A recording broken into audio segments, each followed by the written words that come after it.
Mill-2014 l-hawn, grupp ta' riċerkaturi mill-Università ta' Malta bdew riċerka dwar il-mart tal-kliwi fit-tfal fejn din ir-riċerka qiegħda tikber sena wara oħra.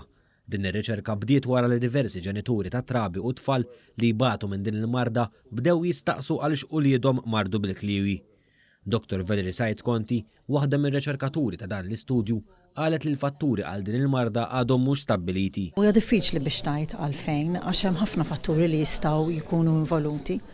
Tista' tkun xi ħaġa li għaddew minnha huma jew inkella tista' tkun xi ħaġa li hija ġenetika ġifieri tintiret. F'din ir-riċerka qed ikun investigat qiegħed iwassal għal dawn l-anomaliji fil-kliwi jew fil-borża tal-awrina.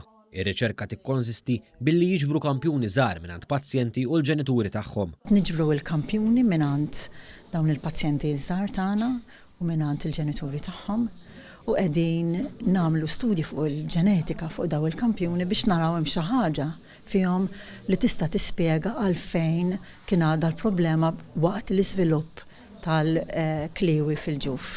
Dan tħabbar waqt konferenza tal-aħbarijiet li matula Life Cycle Malta ta' donazzjoni ta' 25,000 euro lil fond biex tikber ir-riċerka fil-qasam. Il-flus inġabru waqt il-maratona bir-roti li ħadet lill-atleti minn Dubai sa Oman.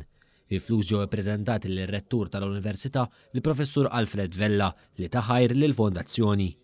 Shirley Cefaj minn Life Cycle Malta qalet li jemmnu fil-prevenzjoni, fit-trattament u fir-riċerka. La prevenzjoni issa sa nissetjaw dak li ngħidulu RUSH, Renal Unit Support Health Hub, biex ngħinu mhux biex dawk li ġa għandhom il-marda bil-kliwi imma biex nippruvaw il-Maltin nevitaw il-problemi tal-kliwi. Dawn il-problemi ħafna mid-drabi ġew kkawżati minn obeżità u diabete.